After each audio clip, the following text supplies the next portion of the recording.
Tuhan Yesus, kami ucap syukur Tuhan buat anugerah-Mu, buat kasih setia-Mu Tuhan dalam hidup setiap kami.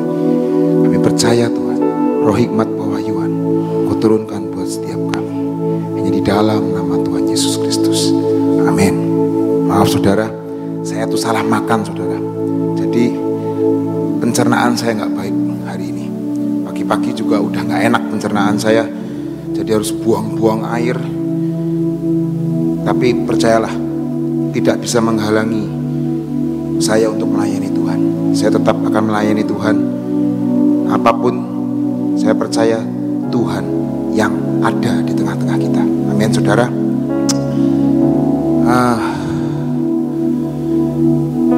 Ini kita mau rosh hasanah saudara. Betul saudara? Waktu kemarin, waktu saya sharing kemarin, dikasih kesempatan sharing, saya memberikan cepat tentang pintu dan kunci saudara. Dan percayalah saudara, 5784 adalah tahun di mana pintu-pintu akan dibukakan buat setiap kita. Amin. Dari tahun 5780 sampai 5789 itu adalah tahun P. Artinya tahun P itu apa saudara? Yang saudara sudah tahu? Mulut, firman. Amin. Seperti orang yang memperkatakan, tahun di mana kita mendeklarasikan setiap firman akan jadi daging dalam kehidupan kita. Setiap firman Tuhan pasti jadi dalam hidup setiap kita. Amin saudara. Dan tahun ini, nanti tanggal September ini pergantian tahun, itu namanya Paidalet saudara. Amin saudara. Tahun lalu kita namanya apa? Wah lupa kan? Paigimel. Amin saudara. Gambarnya onta, betul. Dan di situ dikatakan, di mana onta itu mempunyai ketahanan di padang pasir. Amin saudara. Mempunyai ketahanan sesuatu binatang yang bisa nggak minum berhari-hari. Karena ternyata tempat minumnya di dalam badannya itu hampir 90 liter saudara. Dia bisa menyimpan air di badannya itu 90 liter. Dan itu sangat luar biasa.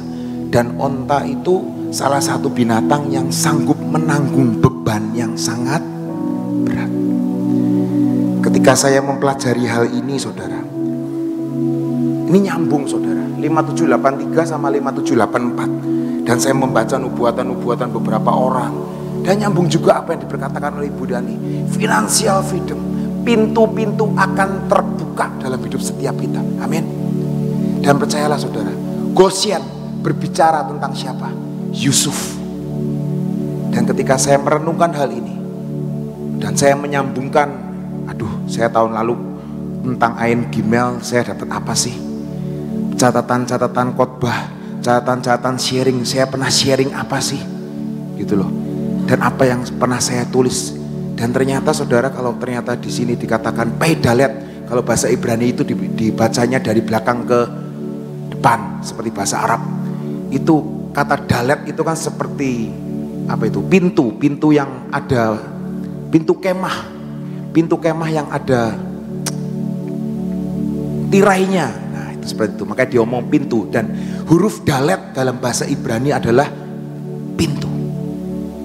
Dan percayalah, itu yang akan Tuhan kasih di dalam tahun-tahun ini. Tahun dimana firman jadi daging. Dan setiap pintu akan terbuka dalam hidup setiap kita. Kalau saya berpikir tentang Yusuf, Paigimel, saya pernah nyampein. Saya tuh pernah dapat firman Tuhan tentang yang namanya terobosan. Tentang yang namanya Yusuf. Dan tentang masa memanen. Dan ketika saya melihat sharing saya, apa ya yang saya dapat, catatan-catatan saya ketika saya baca Alkitab. Waktu Paigimel itu ngomong tentang Yusuf.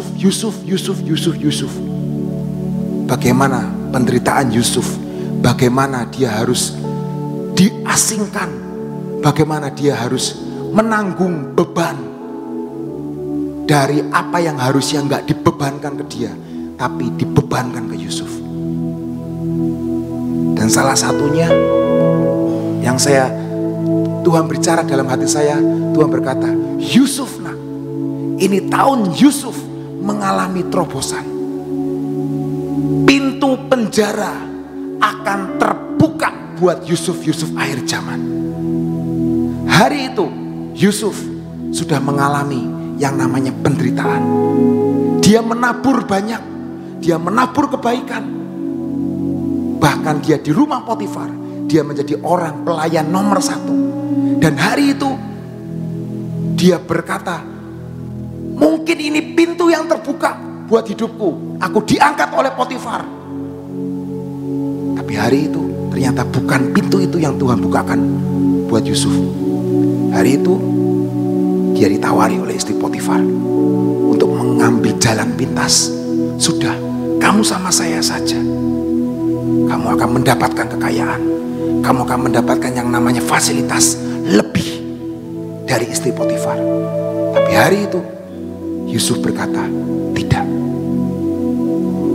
Dan hidupnya kembali dihancurkan. Betul saudara? Ketika dia di rumah bapaknya, di rumah Yakub, dia menjadi raja, anak yang disayang. Dia dihancurkan kembali, harus masuk sumur. Ketika di negeri Mesir, dia sampai di rumah Potifar, dibeli sama Potifar, diangkat hidupnya. Sepertinya seperti rumah bapaknya sendiri, seperti rumah ibunya sendiri. Tapi gak disangka, ternyata Tuhan berkata, bukan itu nak pintunya.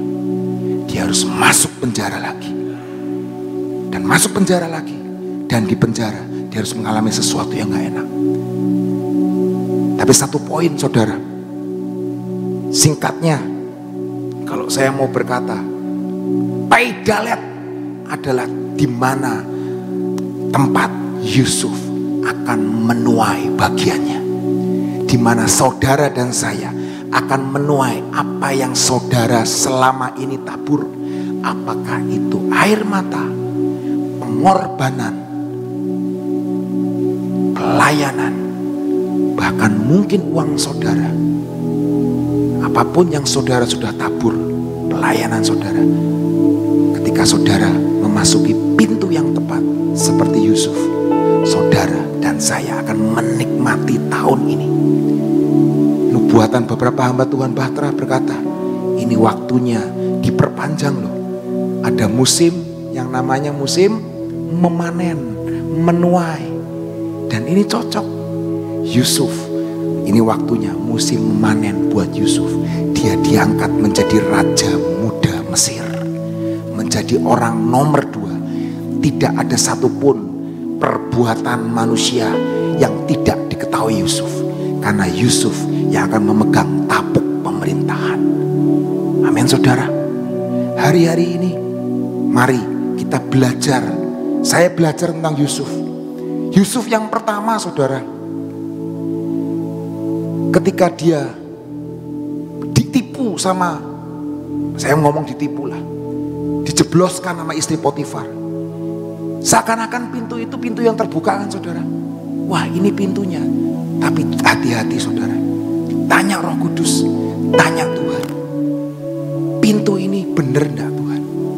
Ini yang harus aku lalui enggak? Beberapa pintu bukan pintu yang ditunjuk Tuhan, tapi itu mungkin pintunya orang lain. Jangan dimasuki saudara. Nanti salah alamat, enggak cocok. Kuncinya salah, pintunya salah. Amin saudara. Tapi percayalah, semua itu akan indah pada waktunya. Seperti Yusuf, dia harus bayar. Mungkin 13 tahun di penjara, 13 tahun disia-siakan. Tapi buahnya itu matang. Dan dia siap untuk memimpin negeri Mesir dengan pertolongan Tuhan. Kalau dia hanya di rumah bapaknya, sebagai raja mimpi, sebagai anak kesayangan, dia tidak akan pernah menjadi raja Mesir. Mungkin saudara berkata, enak ya jadi dia, enak ya jadi orang itu. Saudara, mungkin kita ngelihat enaknya ya sekarang. Kita nggak tahu 10 tahun yang lalu ketika dia ada di dalam sumur. Dan juga orang yang sudah ada di atas, jangan sombong. Ini loh saya jadi raja Mesir. Ini loh saya semuanya ada di bawah penguasaan saya. Jangan sombong. Semua itu karena reka-reka Tuhan dan pertolongan Tuhan dalam hidup setiap kita. Semua itu indah pada waktunya. Yusuf pun harus 13 tahun mengalaminya. Bahkan bangsa Israel ketika dia ingin menikmati tanah Kanaan, tanah penuh dengan susu dan madu, mereka harus 40 tahun di padang gurun, dilatih menjadi yang namanya pangeran Tuhan. Tanpa menjadi pangeran Tuhan, mereka gak bisa mewarisi yang namanya tanah Kanaan. Mungkin gampang, 40 hari nyampe. Tapi Tuhan ngomong, tidak, 40 tahun. Itu akan membuat engkau menjadi dewasa secara rohani. Hari ini, mungkin engkau masih dalam pergumulan. Mari, tingkatkan iman percayamu. Dan percayalah, Yusuf 13 tahun, bangsa Israel 40 tahun. Tapi percayalah, Yesus sudah membayarnya semua dalam hidup setiap kita. Kita bisa melaluinya bersama Yesus, asal kita tahu Dialah pintunya. Dialah pintunya. Dan kita melangkah bersama Roh Kudus. Kita akan memasuki suatu perjanjian yang baru, lembaran yang baru dalam hidup kita. Amin. Saya ingin membahas 4 saja, saudara, apa yang istilahnya Yusuf bisa alami dalam hidupnya. Yang pertama, Yusuf itu adalah orang yang forgive, mengampuni. Amin. Tanpa dia mengampuni, dia gak bisa sampai posisinya sekarang. Dia adalah orang yang berkata forgive, to forget. Orang bisa memaafkan, tapi sering ngomong, ya saya memaafkan kamu, tapi saya gak akan pernah lupa. Betul saudara? Tapi hari ini Yusuf adalah orang yang mengampuni. Matius 6 ayat 14-15 berkata, sebab jika kamu mengampuni orang lain yang berdosa terhadap kamu, maka Bapamu yang di surga juga akan mengampuni kamu. Tetapi jika kamu tidak mengampuni dosa orang lain, maka Bapakmu tidak akan mengampuni dosa kita. Amin. Hari ini poin yang pertama dari Yusuf, dia bisa mengalami pintu penjara yang terbuka. Karena dia apa? Mengampuni. Dia mengampuni istri Potifar. Dia mengampuni saudara-saudaranya. Memang gak gampang. 13 tahun dia harus dilatih untuk yang namanya ini loh. Tapi percayalah, yang ilahi memampukan saudara dan saya. Amin saudara. Jangan sampai apa yang saudara keraskan di hati, saudara, aku gak mau ngampuni istriku, aku gak mau ngampuni suamiku, aku gak mau mengampuni saudaraku yang menipu aku gak mau mengampuni orang-orang yang pernah menipu aku gak mau mengampuni siapapun. Itu menghalangi berkat Anda dan saya di musim ini. Ini masih puasa kan saudara? Mari tetap perkatakan, pangkas habis, ada ndak orang-orang yang masih saya sakit hati sama orang itu? Mengampuni saudara, memang gak gampang. Tapi percayalah, untuk memeluk orang yang pernah menyakiti engkau, itu gak gampang. Jujur tuh saudara, saya tidak akan pernah menikah dengan istri saya yang sekarang ini kalau saya gak ngampuni orang yang salah, saya anggap salah sama saya. Saya gak ngampuni orang itu, percayalah, saya gak akan ketemu sama jodoh saya.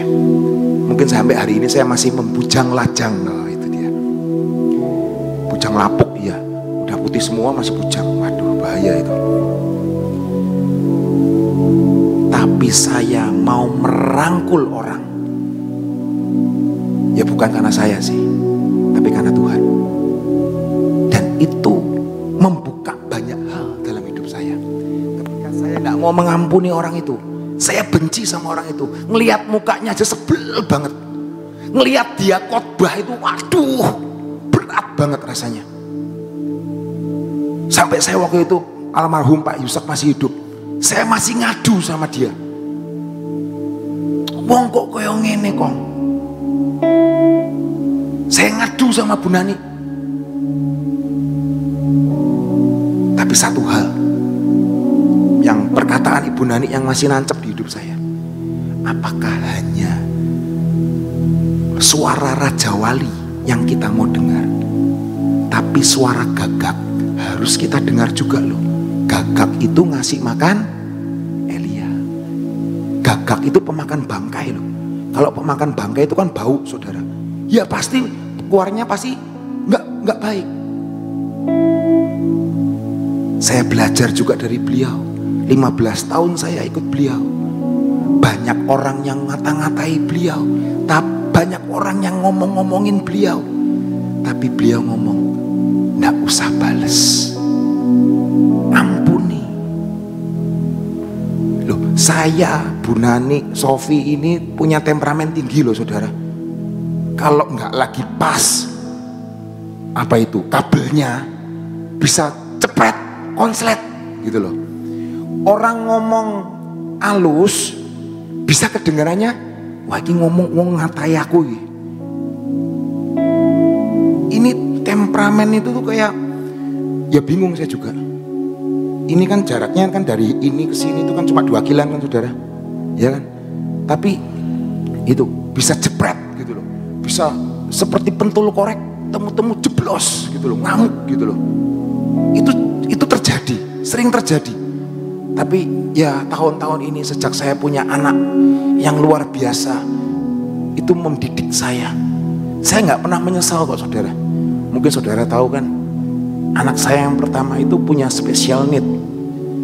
Anak saya yang pertama itu punya kebutuhan khusus.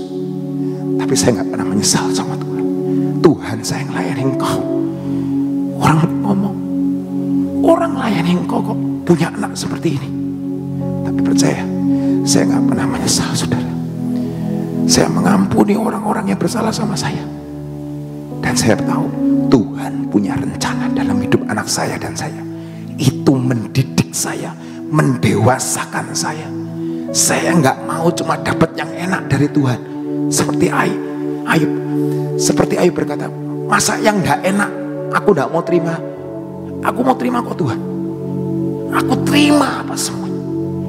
Mungkin saya dengar orang ngomong, tuh lihat, ikut Tuhan, pelayanan dari muda, kebanyakan perang sih, perang dari muda sih, jadi keluarganya seperti itu, perang dari muda sih, makanya anaknya seperti itu pasti kesambet itu, pasti kesamber itu. Saudara tahu, dulu anak saya waktu kecil, Dev itu diomong orang kerasukan setan. Tapi setelah dia besar, oh ini bukan kerasukan, memang dia spesial need. Konsentrasinya kurang, daya tangkapnya kurang. Tapi saya bersyukur sama Tuhan, lewat anak ini saya dididik sama Tuhan untuk menjadi mutiara-mutiaranya Tuhan. Lepaskan pengampunan, saudara. Saya belum lulus, mungkin saudara juga banyak yang belum lulus. Tapi percayalah, ini waktunya pintu terbuka buat saudara dan saya.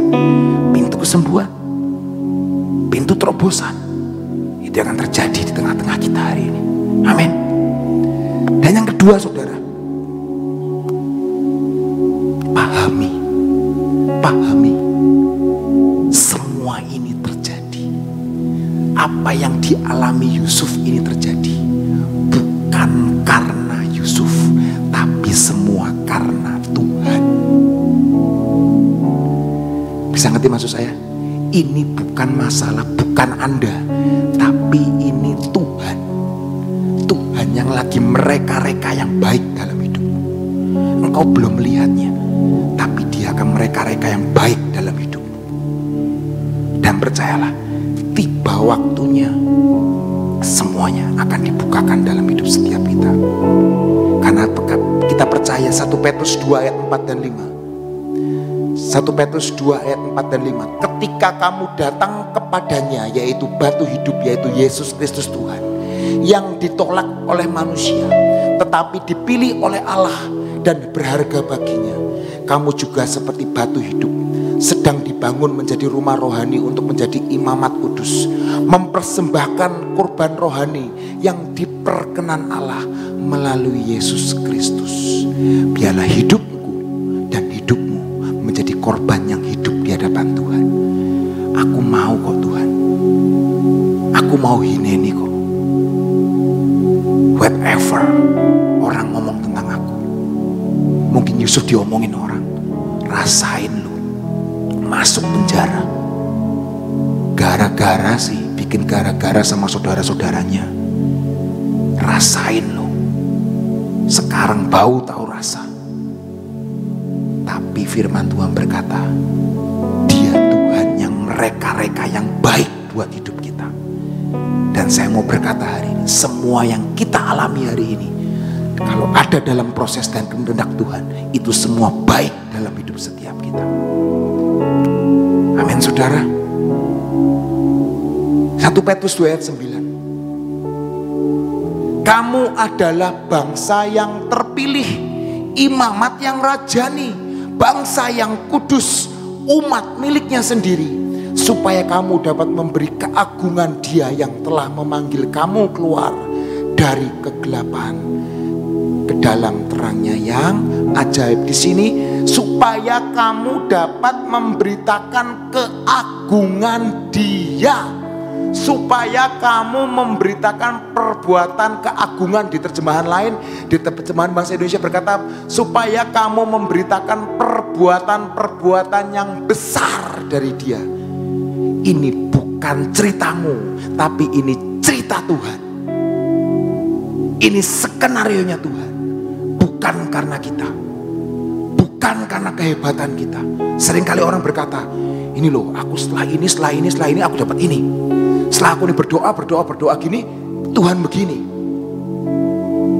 Kesaksian bagus, luar biasa, it's okay, it's fine.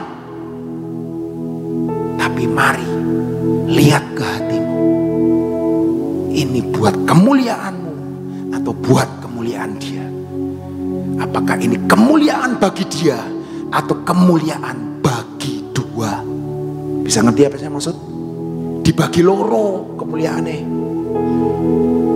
Seringkali orang berkata, Yusuf tidak pernah berkata, karena aku enggak. Dia akan berkata, karena Tuhan. Yang ketiga, andalkan Tuhan. Andalkan Tuhan. Yusuf selalu mengandalkan Tuhan. Contoh ketika dia menafsirkan mimpi. Ketika mimpi dari tukang roti, tukang makanan, tukang minuman, dia selalu berkata, karena Allah, karena Allah.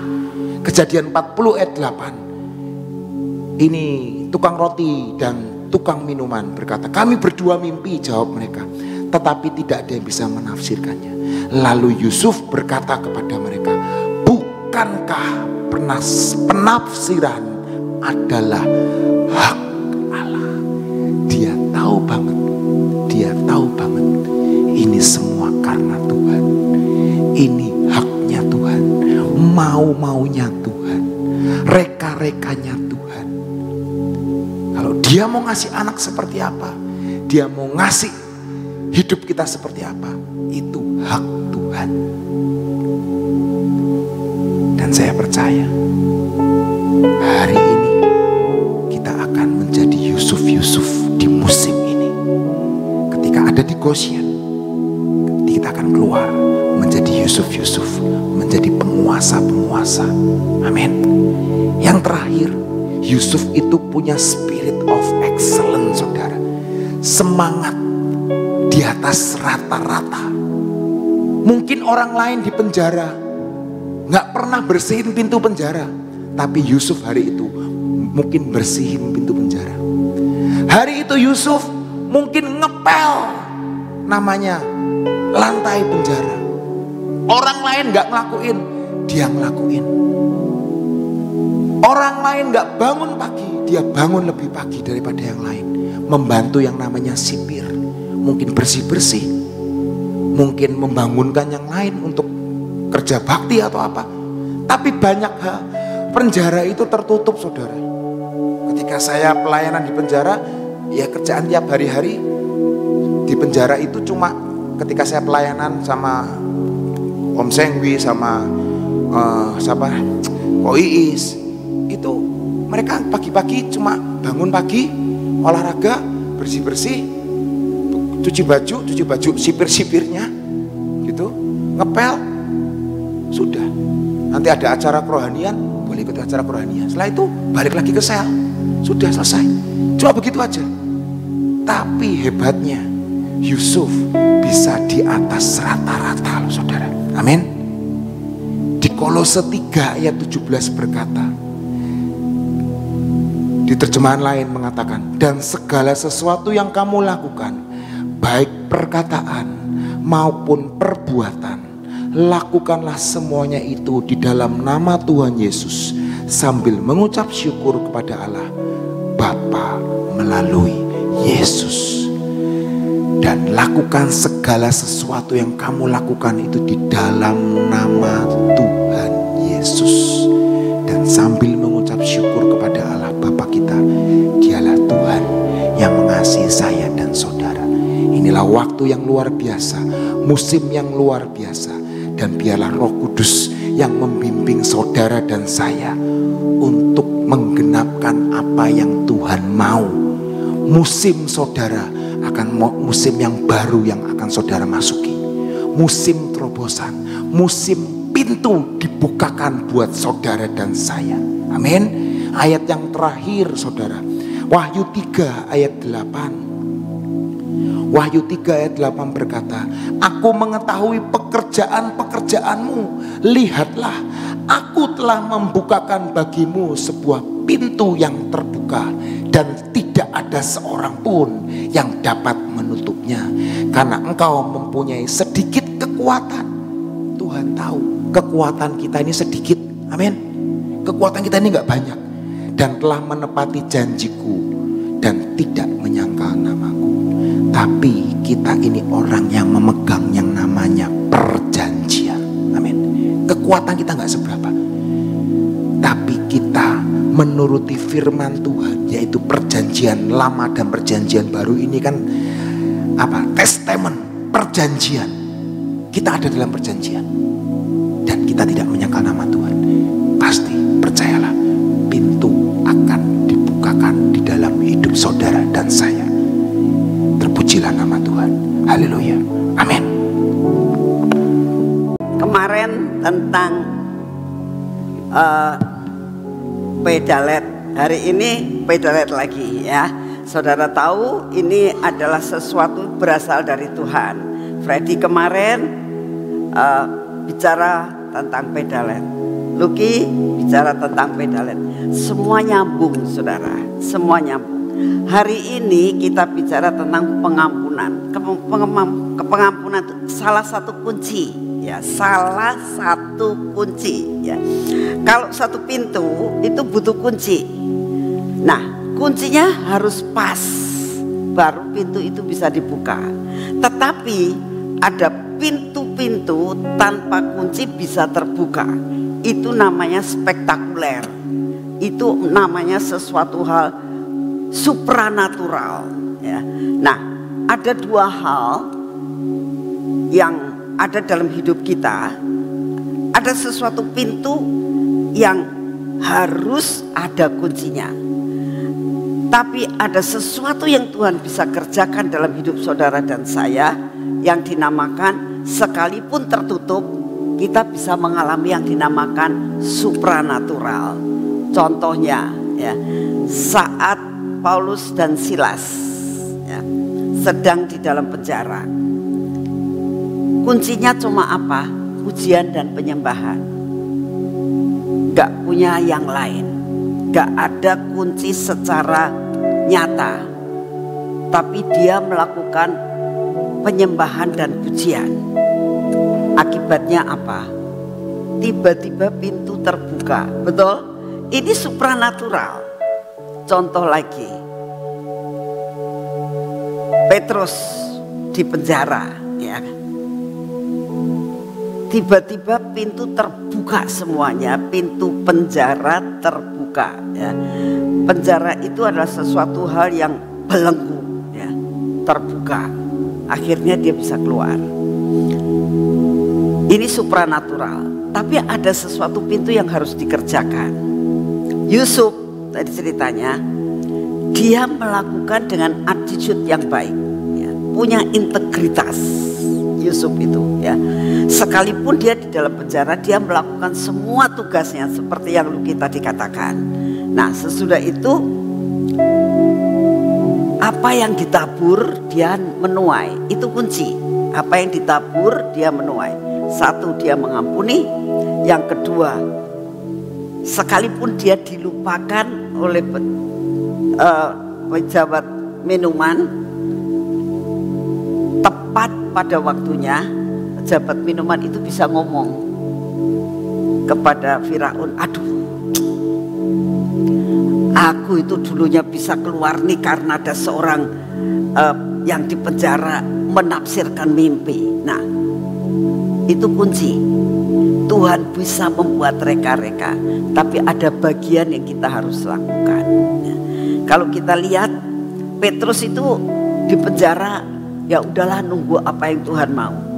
Tapi ada spektakuler, ada perkara yang Tuhan sedang kerjakan dalam hidup saudara, bisa mengalami yang dinamakan spektakuler.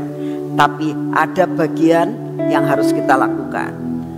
Lu kita dikatakan pengampunan tidaklah hal yang mudah ya, tapi itu salah satu kunci.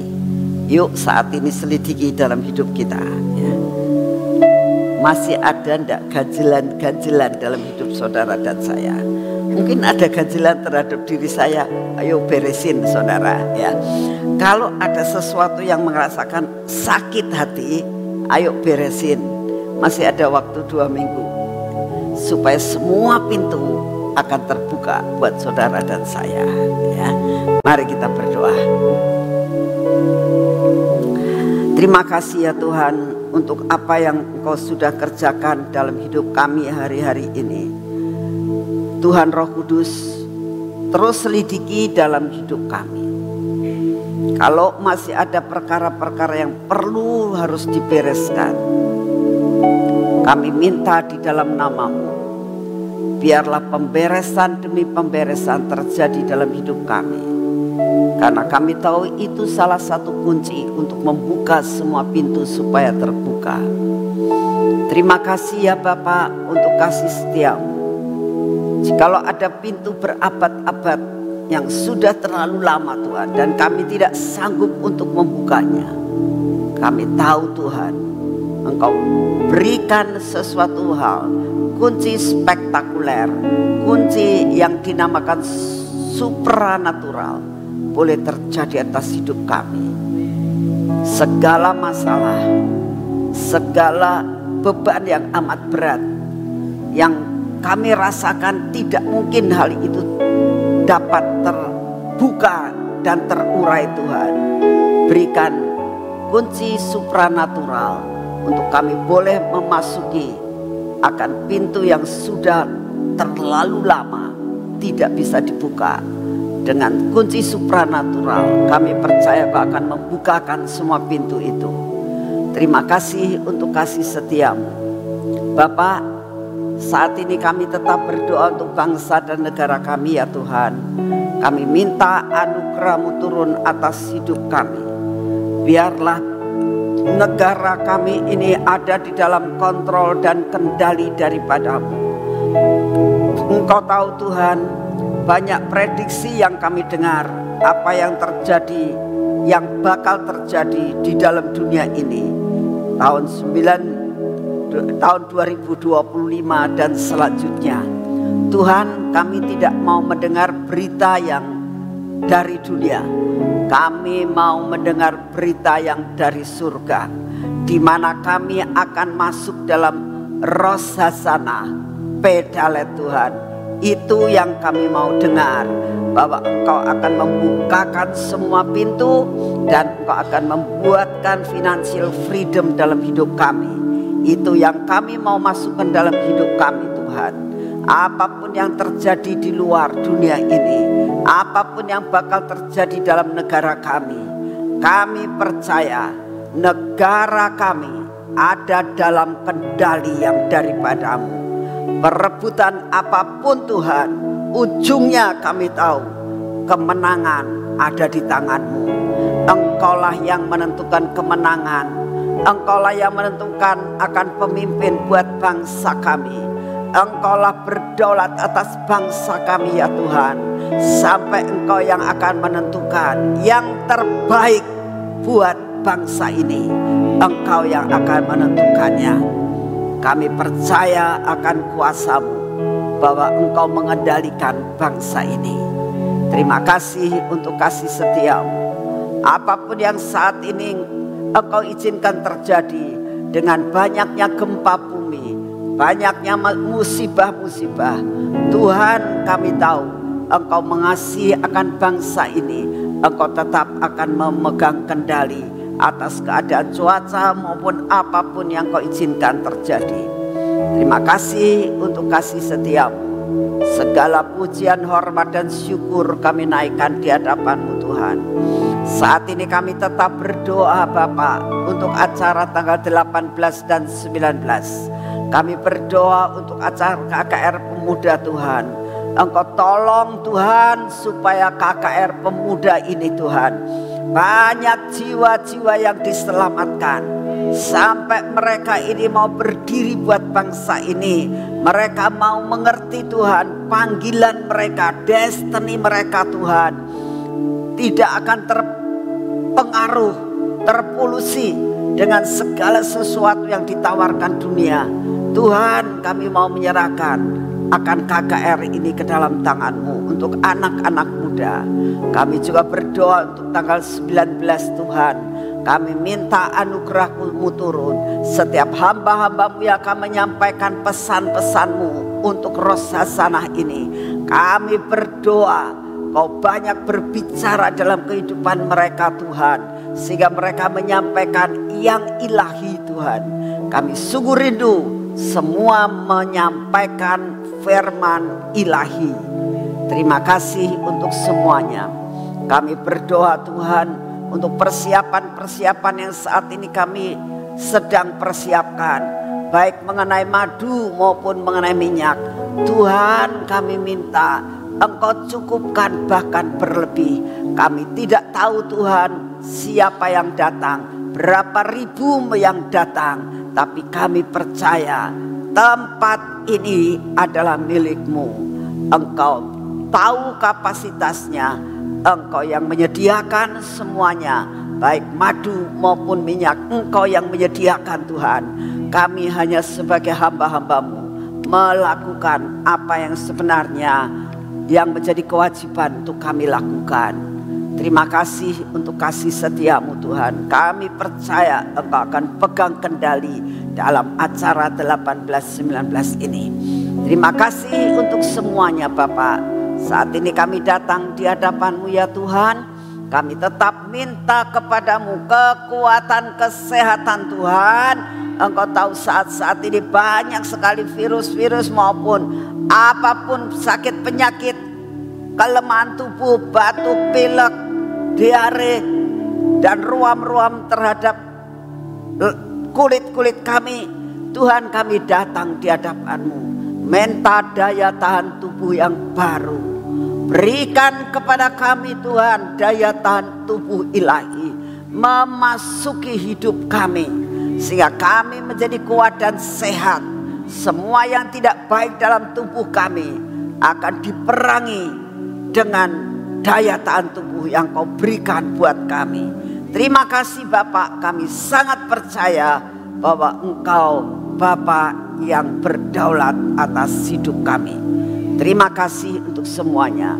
Dalam nama Tuhan Yesus, mari kita masuk dalam pengurapan.